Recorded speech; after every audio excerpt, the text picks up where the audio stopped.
네, 안녕하십니까. 우리 성화 성경대학 오늘 첫 시간을 시작하게 됐습니다. 코로나 성경대학이라고 이름을 줬습니다.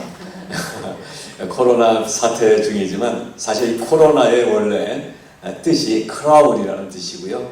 크라운이라는 것은 성경에서 면류관, 오늘은 스테판.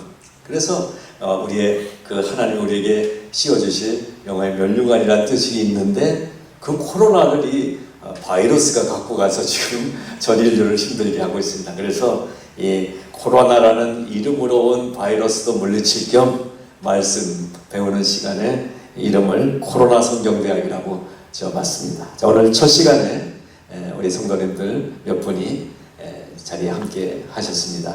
우리 서로를 축복하면서 또 이 시간 시작하는 의미에서 박수 한번 치고 우리 시작하도록 하겠습니다. 감사합니다. 자, 잠깐 기도하겠습니다. 하나님 아버지 감사합니다.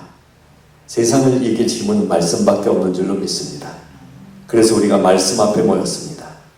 오늘 첫 시간부터 요한복음을 열고 태초부터 함께 계신 하나님을 만나는 복된 시간 되게 하여 주시옵소서. 영상을 보며 함께 말씀을 공부하는 심령들마다 말씀의 은혜가 넘치게 하시고 말씀의 능력을 덧입게 하여 주시옵소서. 예수님 이름으로 기도드리옵나이다. 아멘. 네, 여러분 요한복음을 펼치시고 등록하신 분들에게는 제가 교재를 보내드린다고 해서 보내드렸습니다.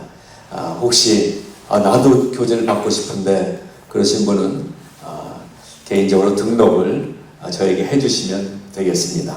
물론 영상은 오픈해서 들으실 수 있습니다만 이 교재를 보시면서 하면 훨씬 더 유익할 겁니다.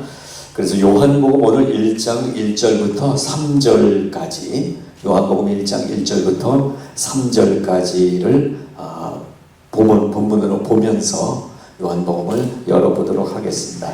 우리 함께 여기 참석하신 성도님들과 우리 3절까지 말씀을 같이 봉독하겠습니다.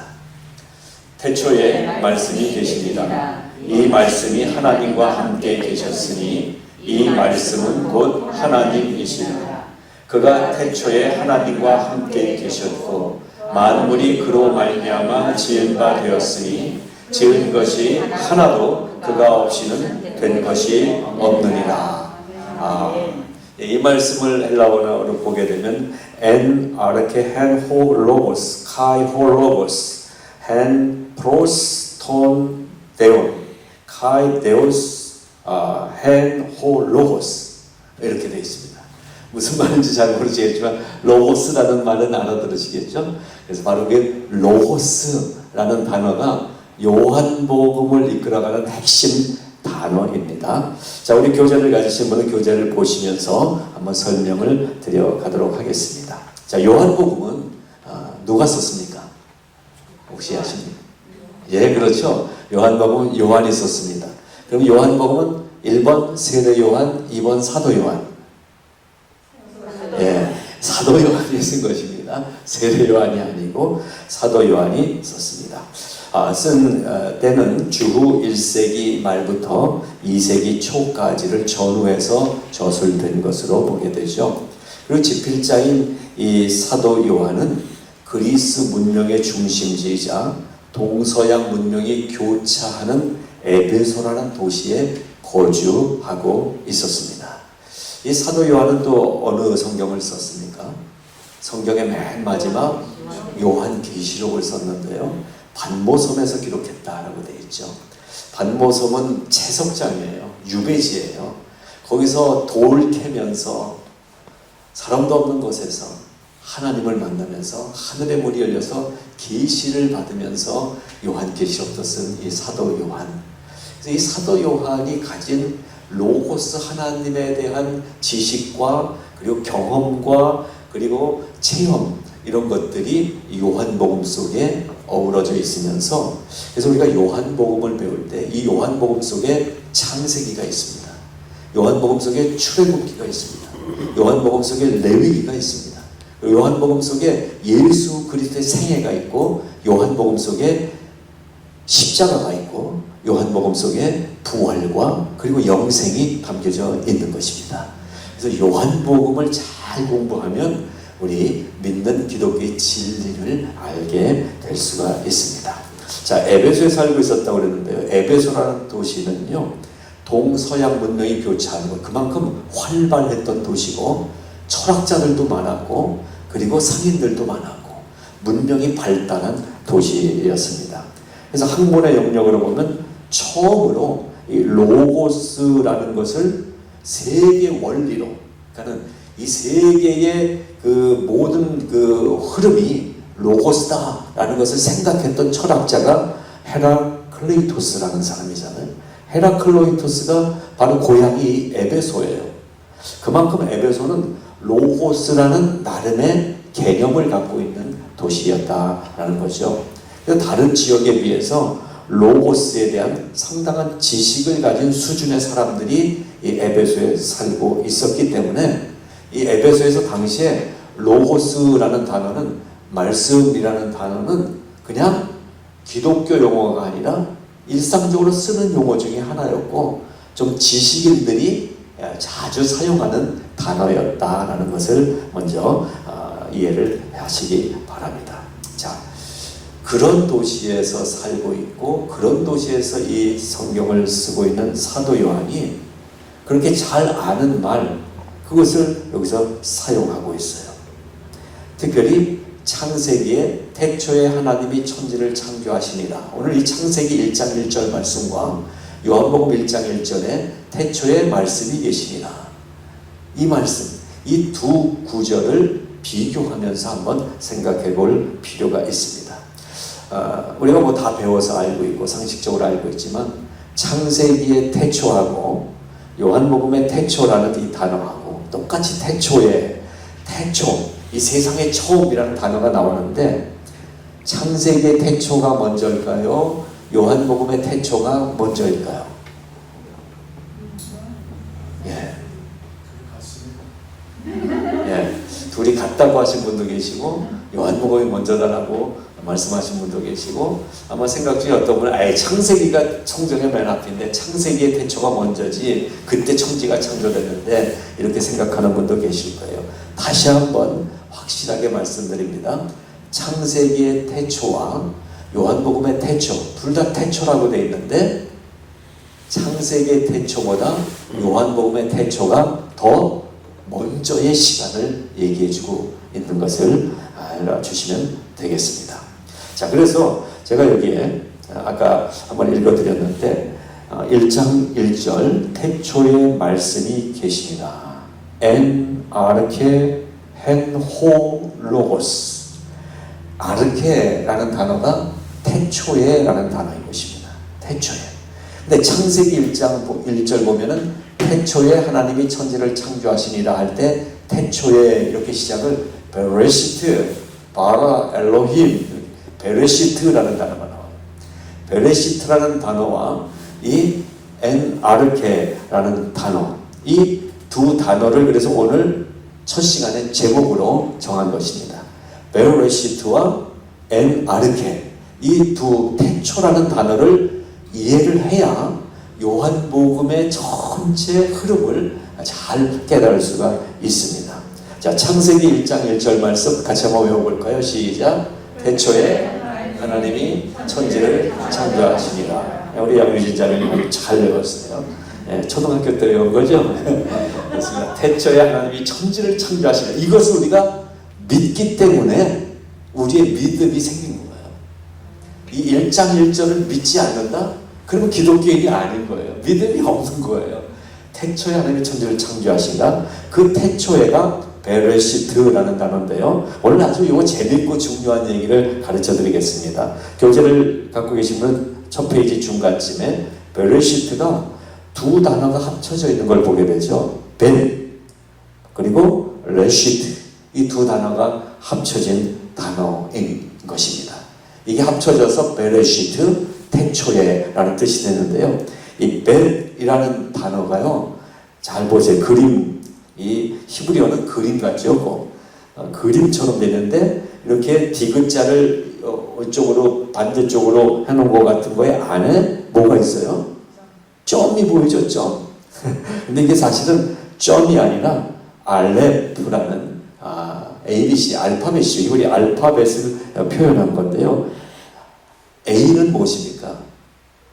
그리고 Z.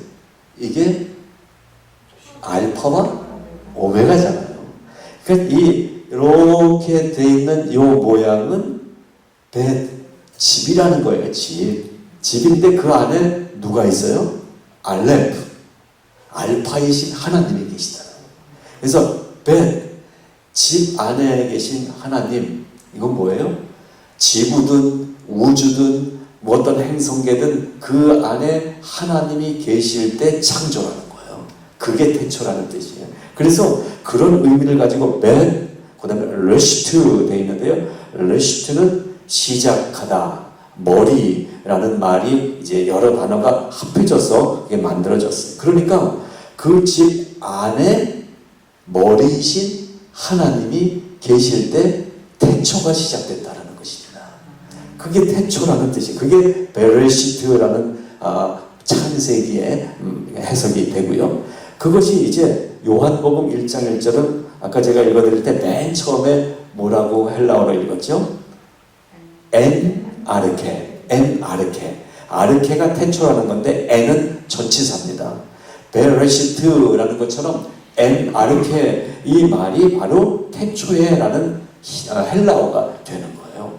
그러니까 창세기 1장 1절 태초에 하나님이 천지를 창조하시니라 와, 그 다음에 엔 아르케 헨호 로고스, 태초에 말씀이 계시니라 라는 이 문장이 같은 의미를 가지고 시작을 하고 있다는 것을 보게 됩니다. 자, 그래서 거기 동그라미 1번 창세기 1장 1절 태초에 하나님이 천지를 창조하시니라. 모든 일이나 어떤 상태를 만들어간다. Creating things, 뭔가를 만들어가는 것의 처음이 창세기 1장 1절에 있는 태초에라는 뜻입니다. 만들어가고 있는 처음. 그래서 천지를 창조할 때 바로 이 태초에라는 단어를 쓴 것이고요. 요한복음 1장 1절의 태초라는 것은 무엇을 만들어가는 처음이 아니라 그냥 존재, 있음, 있다, 계시다 라는 의미를 가르쳐주고 있어요. 그러니까 요한복음의 태초는 우리가 알고 있는 이 물리적인 시간과 공간을 초월해서 모든 일이나 어떤 상황, 사태를 만들어가는 그 처음을 뜻하는 말이다라는 거죠. 그래서 요한복음의 사도 요한이 바라본 이 우주의 세계, 우주를 넘어선 하나님의 세계를 시작할 때 태초에 라고 쓴 것입니다.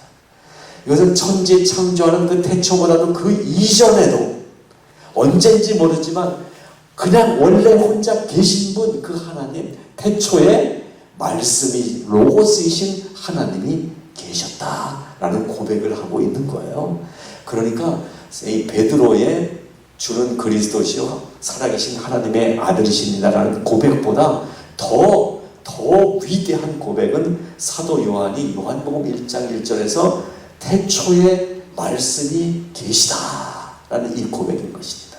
사랑하는 성도 여러분, 이 로고스 비상사태 기간 중에 이 코로나 비상사태 기간 중에 이 코로나를 이길 수 있는 유일한 비법은 로고스가 함께 계실 때 가능하다라는 것을 알게 되는 것입니다. 자, 그러면 이 창세기의 태초도 우리에게 너무나 중요해요. 이 세상이 만들어졌으니까.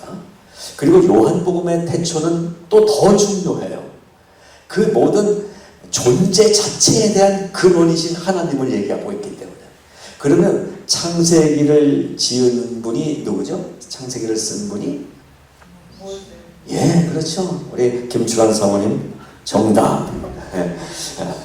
모세. 그래서 모세오경이라고 얘기하죠. 창세기, 출애굽기, 레위기, 민수기, 신명기. 그래서 모세오경을 유대인들이 믿어왔었죠. 구약의 정경으로. 자, 여기서 창세기의 저자 모세를 우리가 먼저 한번 살펴보려고 해요. 모세의 삶을 통해서 또 모세의 시각을 통해서 어떻게 모세가 천지를 창조할 때 있지도 않았는데 태초에 천지를 창조하시니라 이런 얘기를 기록해 나갈 수 있을까 궁금하지 않으세요? 아마 예수 믿기 전에 이런 거 가지고 딴지 걸었을 거예요.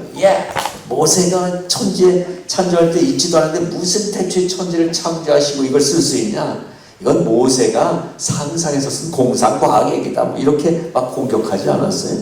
자, 오늘 그걸 한번 살펴보면서 그 다음에 사도 요한이 요한복음을 썼잖아요. 그래서 사도 요한은 또 어떠한 생각과 어떠한 마음의 은혜를 가지고 요한복음을 기록하게 됐을까라는 백그라운드를 오늘 먼저 살펴보고자 합니다. 자, 창세기의 저자 모세를 먼저 살펴보도록 하겠습니다.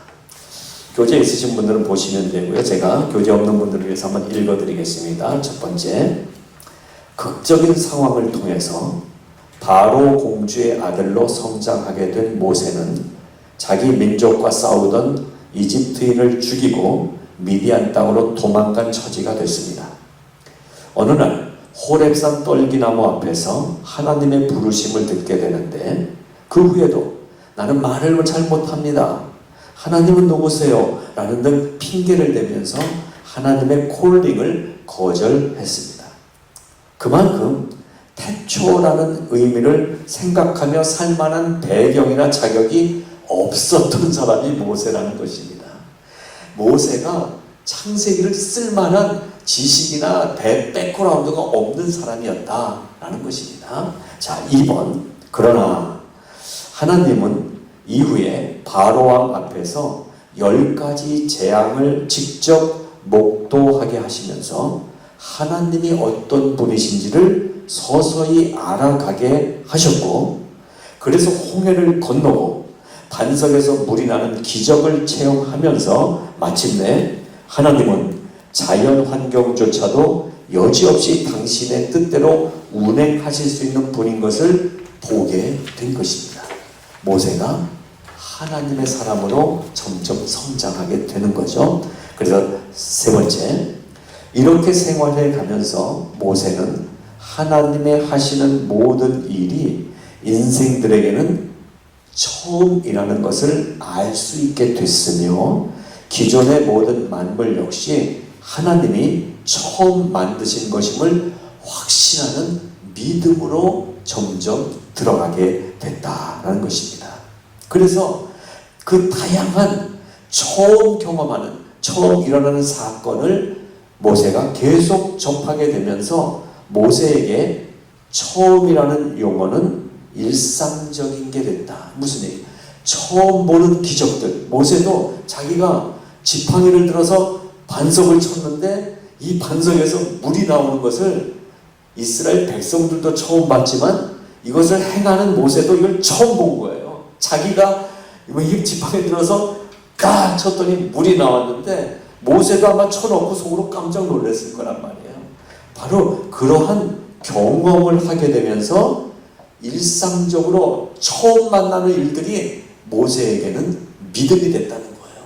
하나님이 계시다라는 믿음으로 자리 잡게 됐다라는 것입니다.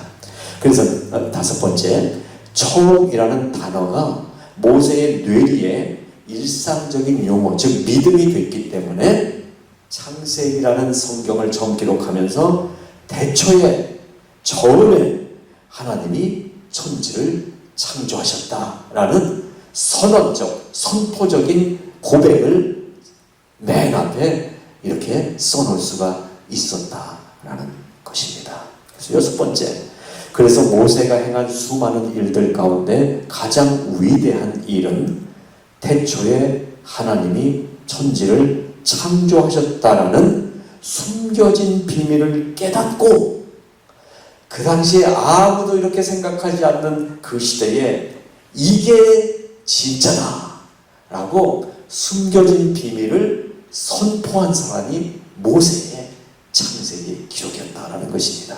그렇기 때문에 모세라는 사람이 이스라엘의 지도자다, 훌륭한 리더다 라는 차원을 넘어서서 인간 대표로 처음으로 하나님을 찬양한 사람이 모세였다라고 해도 지나친 말은 아니라는 것입니다. 하나님이 찬양받으실 때 하나님을 찬양할 수 있는 가장 적합한 용어가 뭘까요? 전능하신 분, 위대하신 분, 우리가 표현할 수 있는 게 많아요. 근데 하나님을 찬양하는 가장 최고의 찬양은 바로 태초에 하나님이 천지를 창조하셨다라는 고백이 하나님을 찬양하는 고백이 되는 것입니다. 자, 모세가 이런 사람인 것입니다. 요새 이런 사태가 되니까 미국 기독교 방송이나 한국의 CTS나 CBS 이런 TV 방송에서 기독교 영화들을 무료로 많이 보여주고 있더라고요. 여러분 요새 좀 이렇게 보신 거 있으세요? 저는 부활주일 저녁에 그 지저스라는 TBN이라는 미국 TV가 있고요. 거기서 프로덕션을 하는데 그 회사에서 이것을 오픈했어요. 단순히 영화가 아니라 실제 공연장에서 예수님의 생애를 공연하는 내용을 이 관중석에서 현장을 찍은 그 영상을 영화처럼 만들어서 보여주는데 보면서 정말 저도 새롭게 또 감동을 받았습니다. 일단 공연 그 관점에서 봤을 때 탁월해요. 요즘 우리 아쉬운 게 그 수정교회 와서들 가보셨죠? 저도 20여 년 전에 처음 가봤을 때 성탄절도 가보고 부활절 1년에 2번 공연을 했잖아요. 실제로 갑자기 그 가운데 도로는 낙타가 막 나오고 그 천사들이 막 날아다니고 이런 공연을 처음 봤던 기억이 납니다. 이번에 이 지저스라는 이 공연을 보니까 마지막에 제가 그거는 그래서 그걸 영상으로 찍어놔서 몇 분에게 보내드렸는데 마지막에 이제 사람들이 모여있는 곳에서 마지막 말씀을 하시죠. 내가 너희와 함께 한다 라는 말씀을 남기면서 승천하는 장면, 이게 영화로 와이어죠. 그 쫙 올라가시는 승천하는 장면이 마지막에 나오는데 그런 공연을 봤습니다. 자, 여러분 요즘 우리가 이 코로나 비상사태 속에서 윷놀이 하시면서 지내시는 분들 있는 거 제가 알아요. 참 처음에 그래서 그래도 참 이렇게 한가한 시간을 참 재미있게 보내신다 부부가. 그래도 어떻게 앉아서 윷놀이를 하고 지낼까 했더니 그 윷놀이가 아니더라고요. 각자 핸드폰 들고 한 분은 저쪽에서 한 분 이쪽에서 핸드폰 들고 바로 누워있으면 유치잖아요. 엎어지면 모자라요. 또 반대로 하면 이게 도도 되고 개도 되고 그 윷놀이 안 되는 얘기더라고요. 자, 여러분, 참 우리가 정말 이렇게 어려운 시간 보내고요.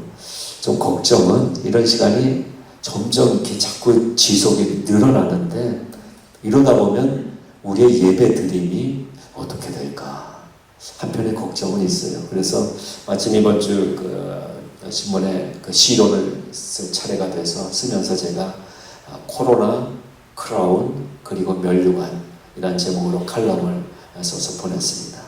맨 마지막에 그런 내용을 썼어요. 이런 상황 속에서도 우리 예배가 잃어버린 예배가 아니라 예배를 회복할 수 있는 놀라운 기회다라는 거죠. 함께 모여 예배 드릴 때 참 좋았어요. 같이 찬양하고. 그런데 그 함께 모여드는 예배 중에도 늘 그렇게 예배 드려왔기 때문에 우리가 그 예배가 너무나 만성이 됐고 예배 가운데 은혜가 없이 그냥 참석한 걸로 만족할 때도 있지 않았는가 하는 걸 돌아볼 수 있게 해주시면서 이제 그냥 혼자서 자기 의지를 발동해서 예배를 드려야 되잖아요. 아무리 우리가 영상을 새벽 기도도 하고 예배를 드리면서 영상을 우리 카톡방에 올려드려도 내가 열어서 안 보면 예배 못 드리는 거예요. 또 이게 없으면 성경을 보면서라도 내가 예배를 드려야 되는데 이거를 혼자 해야 되는 시대가 된 거예요.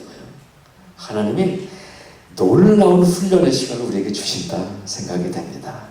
그러니까 우리가 잃어버리는 시간 같은 이 시간 속에 하나님이 주시고자 하는 알곡이 들어있는 시간이라고 우리가 함께 생각할 수 있길 바랍니다.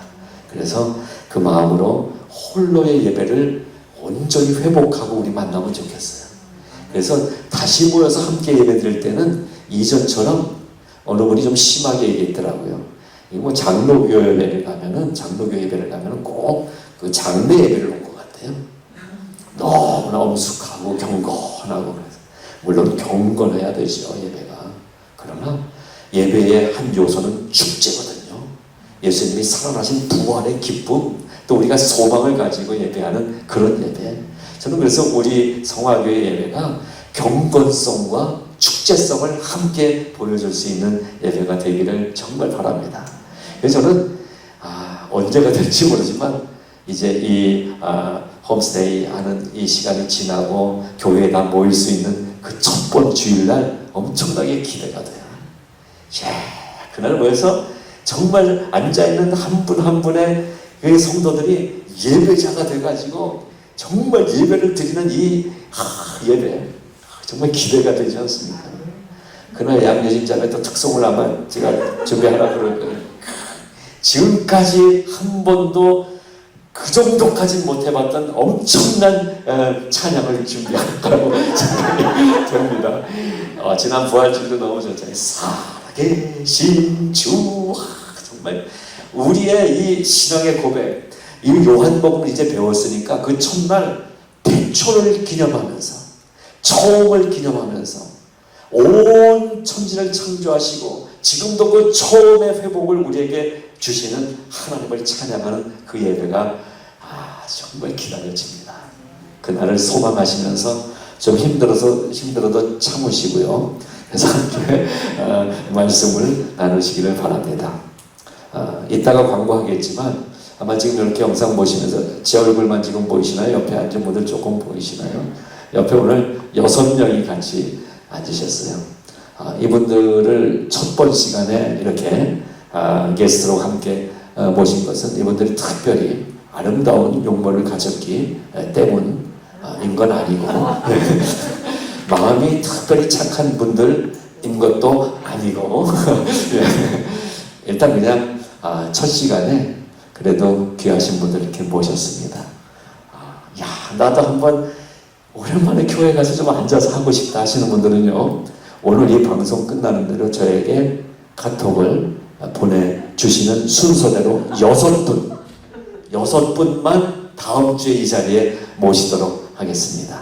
오실 때 복장은 바로 이 복장입니다. 마스크 하시고, 아까 올 때는 장갑들 딱 끼셨어요.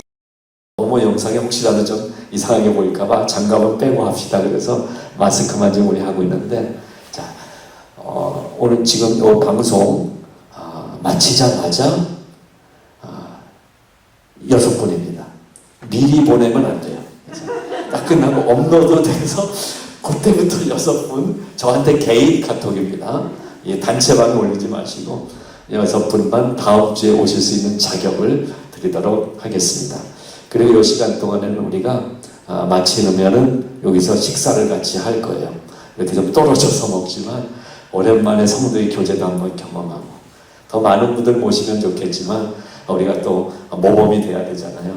그래서 이렇게 좀 떨어져 앉아 있지만 6분, 다음 주 누가 오실지 저도 기대가 됩니다. 자, 오늘 오신 분들과 함께, 자, 그러면 창세기의 태초에를 그 깨달아 알았던 모세의 삶을 잠시 봤어요.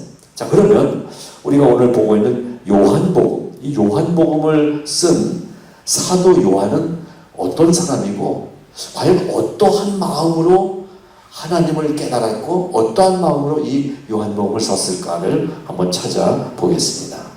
1번, 첫째, 사도 요한은 예수님의 사랑받는 제자였다고 성경에 기록되죠. 예수님이 12명 제자를 다 사랑하셨지만 특별히 사랑을 받는다고 본인이 느끼고 예수님도 많이 사랑했던 제자가 사도 요한이었습니다.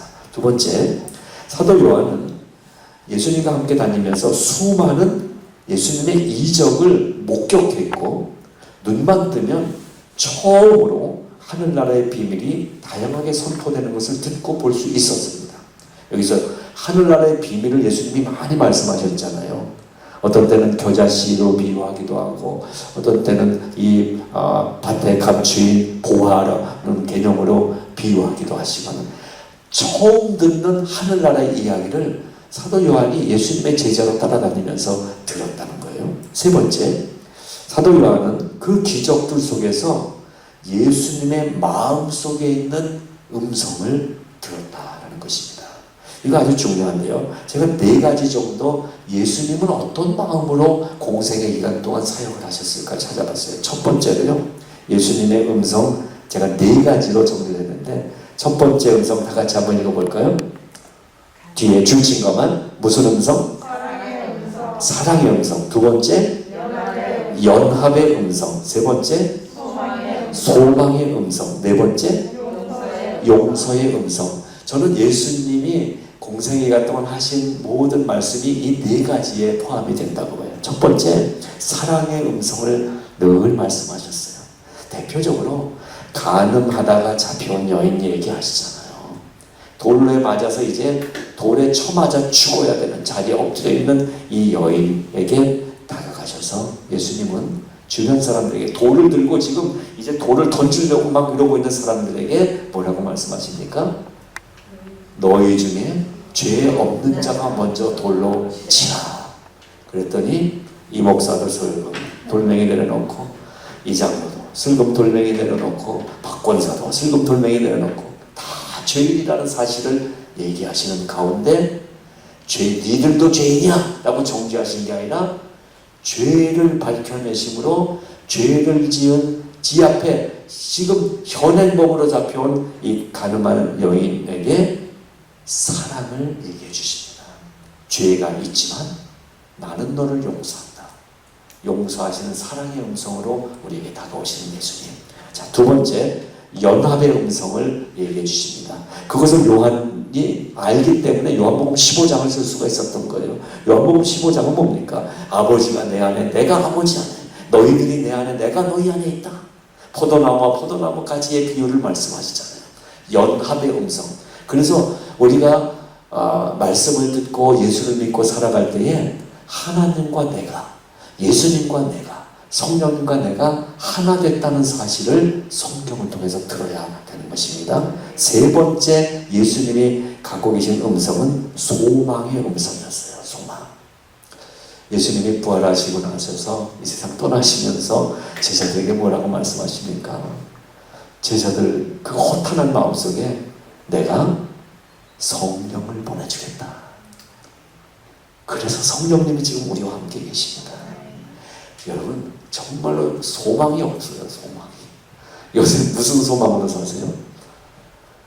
정말 소망이 없어요. 뭐 정부에 뭐 돈 좀 신청해서 한번 뭐 1200불이나 받고 뭐 PPP 신청해서 몇 푼 받고 하는 게 그게 그냥 소망이잖아요. 지금 그거라도 와야지 하는데 돈 몇 푼이라도 와야지 또 렌트비 내는데 겨우 요 소망 갖고 있는 우리에게 성경을 펼치면 예수님의 소망이 우리에게 주어지는데 성령이 함께 하시다. 여러분 성령 충만을 경험해 보셨잖아요. 성령 충만. 저도 점잖은 쪽을 좋아하는데 성령님이 한번 뜨겁게 들어오셨을 때요. 사람이 변하더라고요. 막 벌떡벌떡 뛰기도 하고요. 너무 좋은 거예요. 너무 어떻게 표현할 수가 없는 성령의 충만함. 그 성령님이 오시면 장님이 되더라고요. 현실이 안 보여요. 현실이. 성령님의 이 은혜가 보이기 시작합니다. 그래서 이 어려운 시기에 여러분 성령님이 함께 하시다는 소망이 채워지시기를 바랍니다. 그게 사도 요한이 찾아낸 예수님의 음성이에요. 네 번째 사도 요한이 찾은 예수님의 음성은 용서해 주시는 음성이에요. 여러분 우리가 다 죄인 아닙니까? 그거 인정하잖아요. 죄에 대해서 이 요한복음을 공부하다 보면 나올 텐데 벌써 오래전에 전도한 분이 계세요. 닥터고 박사님이고 그리고 똑똑하신 분이고 그렇죠. 제가 한 번 알고 저희 집사람이 이제 그 닥터를 전도를 했어요.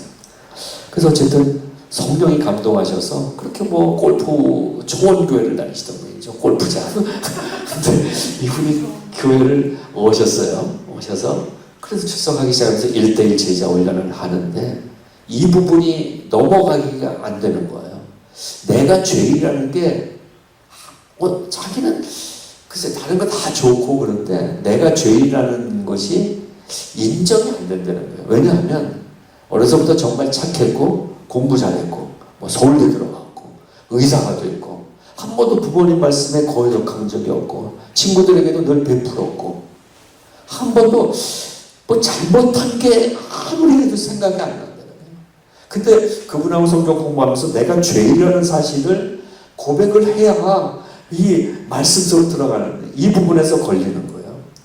오랜 시간이 지난 후에 내가 죄인이라는 사실을 말씀을 통해서 깨닫게 되는 시간이 있었어요. 자, 여러분, 내가 죄인이라는 사실을 우리가 고백하면, 야, 이제 죄의 증거를 고백했으니까 죄의 값을 받아야지. 겁먹지 마십시오. 죄를 고백하는 순간 주님의 용서가 죄를 덮어버립니다. 이게 예수님의 용서의 음성이에요. 용서의 음성. 그래서 마지막까지 베드로에게 그 갈등을 없애주시려고 저는 3번 물어보신 것 같아요. 내가 나를 사랑하느냐? 내가 나를 사랑하느냐? 내가 저 사람들보다 나를 더 사랑하느냐? 라고 물어보시는.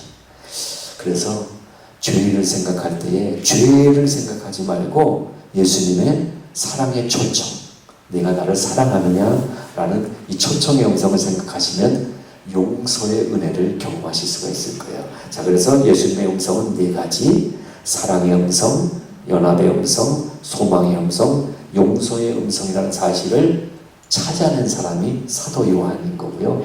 요한복음 전체 속에는 이 4가지 예수님의 음성이 담겨져 있습니다. 자, 4번째. 사도 요한은 이런 걸 또 깨닫게 됐어요.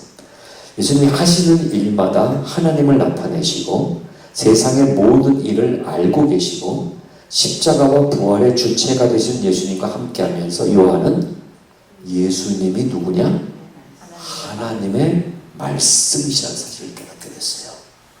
예수님이 하나님이시다는 사실을 깨닫게 됐다는 말씀인 것입니다.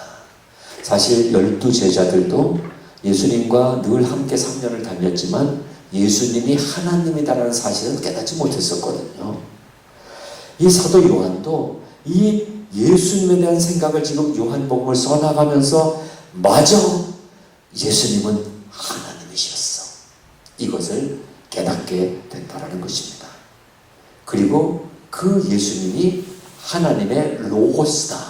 하나님의 말씀이라는 사실을 깨닫게 된다는 거죠. 그래서 5번째, 창세기 모세의 고백을 잇는 제2의 신앙 고백을 사도 요한이 기록하게 된 것입니다.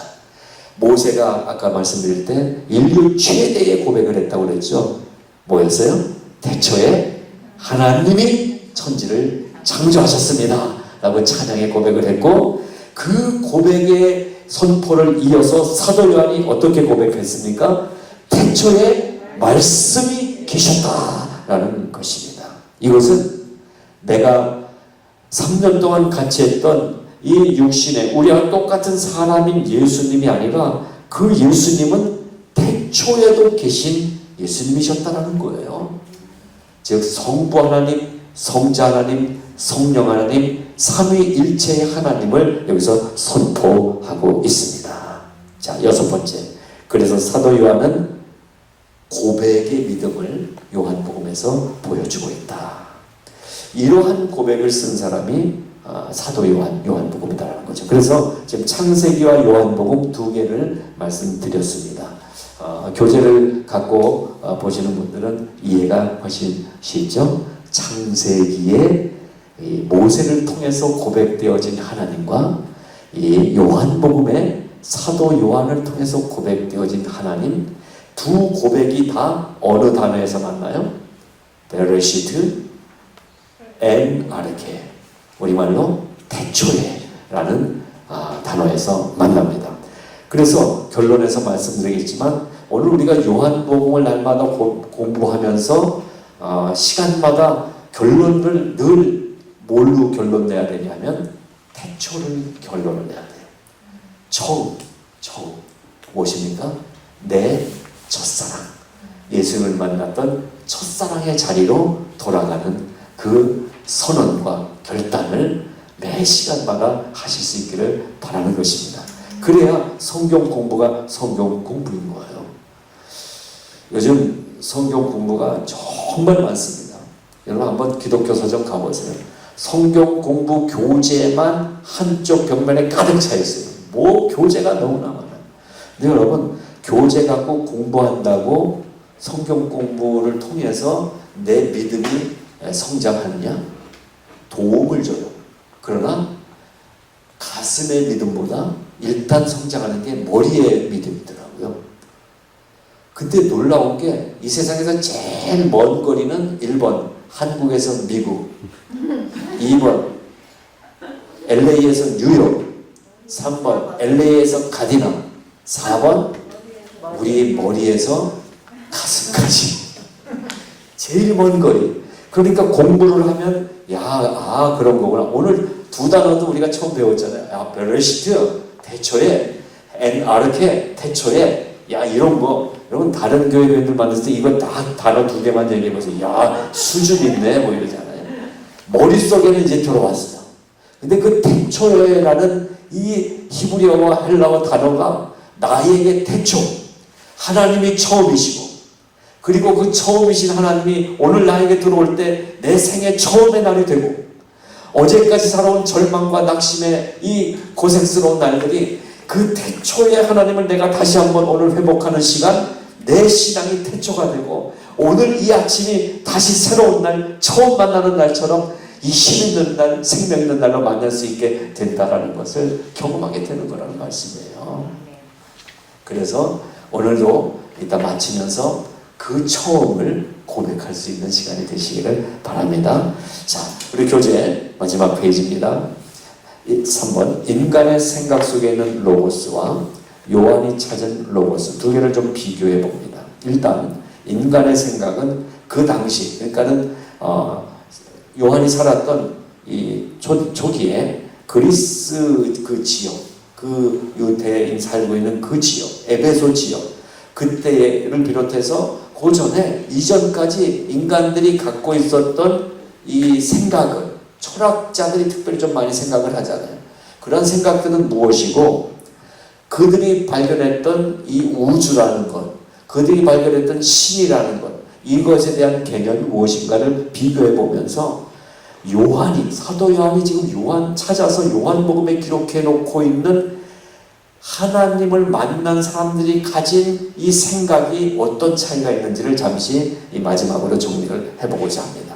자, 인간들은 어떤 생각을 갖고 있었냐면요, 그 당시에 그리스에서 발현해서 헬레니즘으로 꽃피우는 인간의 이성을 존중하는 사상으로 받아들여진 당시 최고의 지성을 대표하는 철학자들의 대중화된 개념 속의 로고스를 보게 됩니다. 자, 제가 몇 분 이름을 얘기할 테니까 오늘 여기 오신 6분들이 그 뒤에 이 사람이 이 로고스라는 이 말씀, 하나님, 신이라는 이 개념을 뭐라고 생각했는지를 한번 외쳐주세요. 소크라테스, 참된 알미 로고스다라고 얘기했어요.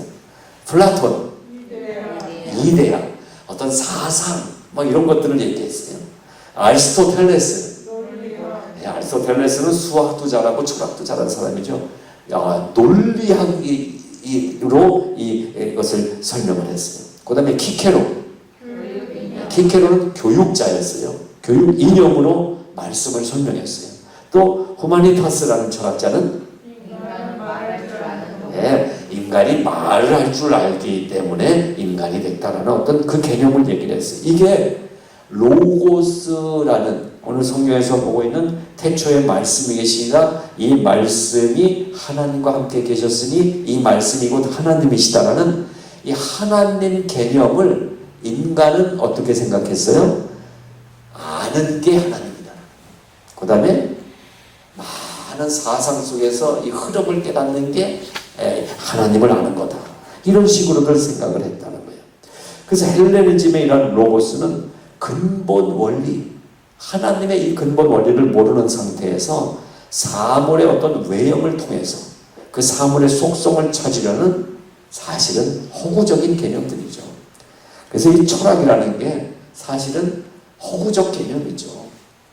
그래서 진짜 철학하는 분들에게 죄송하지만 그냥 우리가 농담으로 철학을 하냐 뭐 이러잖아요. 그러면서 무슨 철학까지 나옵니까? 개똥 철학까지 나오는 거잖아요. 모든 걸 다 철학이라고 얘기하죠. 개똥 철학도. 결국 개똥 철학이나 사실 인간이 찾아낸 어떤 이 소크라테스의 철학이나 아니면 많은 이 철학자들의 철학 이야기 이런 것들이 결국 무엇입니까? 하나님을 모르는 허구적 개념에서의 세상을 얘기하고 있다는 거예요. 그러니까 하나님을 만나지 못하면 우리가 아무리 생각하고 정의를 내려도 그것은 그냥 허구라는 거예요. 진짜가 아니라는 거예요. 자, 그런 가운데 사도 요한이 로고스의 개념을 찾아냈어요. 만났어요. 그래서 쓴 것이 요한복음인데요. 그것을 한번 보겠습니다. 첫째, 사도 요한은 이 로고스라는 개념을 어떻게 찾았는가? 첫째로 태초에 천지를 창조하셨고 그 태초에 계신 분이 로고스다. 그 로고스는, 즉 로고스는 하나님이잖아요. 하나님은 인간 지식으로 찾아낼 수 있는 대상이 아니다라는 것입니다. 이게 참 놀라운 거예요. 여러분, 우리가 예수 믿기 전에 어떻게 했습니까? 하나님을 찾아보려고 했잖아요. 저는 다른 종교의 신앙인들도 존중합니다. 그만큼 뭔가 하나님을 찾고자 하는 마음들이 있는 거거든요. 아무 대책 없이 사는 사람들하고 그래도 어떤 종교를 갖고 열심히 하는 사람들하고 또 차원이 다르더라고요. 근데 못 찾고 있는 거죠. 부처님을 찾았어요. 그분들의 생각 속에는 부처님이 하나님인 거예요. 그러니까 우리는 그분들을 무시하면 안 됩니다. 나름대로 그 찾고자 하는 마음이 얼마나 간절하겠어요. 하나님을 만나고 싶은데 그게 형상으로 보여진 누군가 전해준 이 불교의 개념 속에 절에 가보니까 평안을 또 누리게 되고요. 스님 만나서 뭐 이렇게 하니까는 또 새벽에 마음도 편안해지는 것 같고 모르기 때문에 그런 거란 말씀이죠. 그래서 이 우리가 말씀을 배우는 것은 제가 말씀드리잖아요. 첫 번째 예배자로 회복돼야 되고 예배자가 됨으로써 만족하는 것이 아니라 내가 예배자가 됨으로써 이 놀라운 진리를 모르는 사람들에게 전도하는 전도자의 삶이 되어야 된다는 이유가 거기에 있는 것입니다. 자, 사도 요한은 두 번째, 로고스, 하나님은 어떤 분이시다라는 걸 깨달았냐면 인생들 곁에 being with me, 함께 계신 분이시다. 이게 성경의 단어는 뭐죠? 함께 하시는 하나님, 임마누엘의 하나님. 하나님이 태초에 계셨고 그래 태초에 천지를 만들어 놓으셨고 그리고 이 만들어 놓은 천지에서 너희를 잘 살다가 나에게 천국으로 와라 이렇게 해놓으신 분이 아니라 그분이 우리에게 오셔서 지금도 성령 하나님께서 우리와 함께 계시다. 함께 계신 하나님의 존재를 설명하고 있습니다. 이게 엄청난 놀라운 발견 아닙니까? 이전까지의 인간들의 생각 속에 하나님, 신은 누구였어요? 저기 계신 분이잖아요. 저기 계신 분. 그래서 여기서 빌어야 되는 분. 또 길 가다가 어려울 때 하얀 수염에 도포를 입고 쫙 나타나서 빌거나 내가 너와 함께 말은 비슷하게 하는데 나와 함께 계신 분이 아니라 저 만치에서 얘기해 주는 신이잖아요. 근데 사도 요한은 어떤 하나님이신 것을 발견했습니까?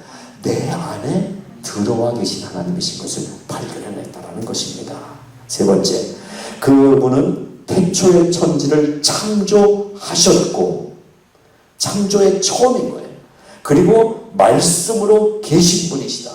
이 두 가지, 창세기의 하나님은 천지를 창조하신 하나님, 그러니까 창조. 요한복음의 태초의 하나님은 말씀으로 계신 하나님. 계시다라는 건 뭐예요? 존재를 얘기하는 거죠. 존재. 그러니까 허황된 신이 아니라 실제로 존재하고 계신 하나님이신 것입니다. 여기서 저는 여러분들에게 다시 한번 짚어드립니다. 우리 성화교회 성도 여러분, 하나님이 살아계심을 믿으십니까? 존재하시는 하나님. 근데 왜 얼굴들이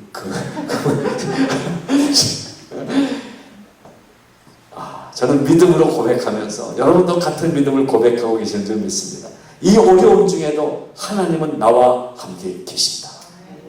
아무 수입이 없어도 하나님이 나의 주머니에 함께 계신다. 이거 실제적으로 믿어야 되는 거예요. 정말 그렇습니다. 저도 경험을 해봤어요. 하나님이 목사만 드시려고 이민 와가지고 어려운 일을 경험하게 하신 것 같아요. 야, 정말 돈 떨어지는데요. 마켓 가서 우유 하나 살려도 바들바들 떨는 게, 이 고로 하나 집안에서 찾는 게 정말 성경에 나오는 마루 밑에 어디 장롱 밑에다 보화 찾는 여인처럼 집에 어디 코로 돌아다니는 것보다 찾았던 시간이 있는 걸 제 이 거룩한 얼굴에서 여러분들이 어떻게 발견하시겠어요? 그때 지나가게 하시더라고요. 그때도 하나님은 함께 계셨어요. 그 하나님을 우리가 보는 거예요. 그 하나님을 만나보는 거예요. 특별히 환난이 온다는 것은 우리에게 하나님을 만나는 기회가 되는 거예요. 특별히 우리 성도님들 가정을 보면서 정말 어려운 가정들 몇몇 가정들이 있습니다. 기도할 때마다 이 기도하는 거예요. 임마누엘의 하나님, 우리 집사님 가정에 오늘 좀 찾아가 주세요. 함께 해주세요. 길을 열어주세요. 요한복음을 저도 오늘 준비하면서 그래서 은혜를 받는 거예요. 다시 그 함께 하시는, 존재로서 함께 하시는 하나님을 만나자. 그런 축복이 우리 함께 계시기를 바랍니다. 그 하나님, 그래서 네 번째, 사도 요한은 예수와 함께하는 자신의 삶 속에서 그분을 발견한 거예요. 사도 요한이 발견한 요한복음 속의 하나님을 오늘 우리 첫 시간에 발견할 수 있기를 바랍니다. 자, 마지막입니다. 사도 요한이 그래서 선포를 합니다. 뭐라고 선포를 합니다? 만물이 그로 말미암아 지은 바 되었고 지은 것이 하나도 그가 없이는 된 것이 없느니라. 주인이 누구라는 거예요? 주인이. 여러분 쌀 없으세요? 쌀의 주인이 누구예요? 하나님이세요. 빵 먹고 싶은데 빵이 없어요. 빵의 주인이 누구예요? 하나님이세요. 야, 오늘은 인앤아웃 햄버거라도 좀 먹을까? 인앤아웃 햄버거 주인이 누구예요? 그 집안 제가 잘 모르지만 그것도 하나님이죠. 바로 그것입니다. 하나님의 손에 다 있는 거예요. 즉 세상은 로고스에 의해서 세워졌다는 선언입니다. 인간의 육체와 정신 모두 로고스, 즉 말씀, 하나님에 의해서 서게 됐다는 절대 겸손의 자리로 우리를 데려오는 것이 요한복음인 것입니다. 대개 성경 공부하면 어떻게 되는지 아십니까? 성경 공부하고 어떤 리더가 되면은 고개가 딱 써지죠. 그리고 제자 훈련하게 되면 이제 연결된 그분, 새로 오신 분이 내 제자예요. 내가 가는 이런 오만한 선생들을 만든단 말이에요. 근데 성경은, 진짜 성경을 배우면 겸손의 자리로 내려갈 수밖에 없어요. 왜? 성경이 가르쳐 주는 것은 하나님이신 그 하나님이 이 낮고 천한 자리에 겸손으로 내려오신 것을 배우는 거잖아요. 그런데 무슨 성경 공부 한번 내가 먼저 조금 했다고 내가 고개를 들 수가 있습니까? 성경 공부는 겸손의 자리로 내려오는 시간인 것입니다. 그래서 우리가 요한복음을 다 공부하고 났을 때 다 겸손하게 살아가는, 겸손하게 살면 횡재를 할 때도 있어요. 어떤 분이 너무나 힘들었대요. 그래서 그날도 새벽 기도 가면서 하나님 오늘도 우리 애들 먹을 게 없는데, 그래서 이 할머니 권사님이 가서 기도하고 이제 오늘 집에 가서 애들 먹여야 되는데 뭘 먹이지? 고개를 숙이고 가는 거죠. 뭐가 발에 툭 걸리더니 뭐가 있는 거예요. 보니까 누가 떨어뜨렸는지 그 안에 통조림에 고기에 한 주머니 있는 거예요. 그 자리에서 앉아서 갖고서 누가 떨어뜨렸나? 주인이 없는 거예요.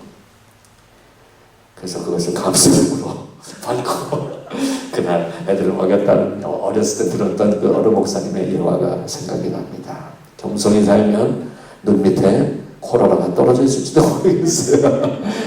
하나님이 우리의 길을 열어주실 줄로 믿습니다. 결론의 말씀입니다. 로고스는 베일에 쌓여있는 신비한 말이 아닙니다. 로고스는 실존의 말입니다. 존재의 말입니다. 그것은 일상생활에서 사용되는 일처럼 누구에게나 나올 수 있는 일인 것입니다.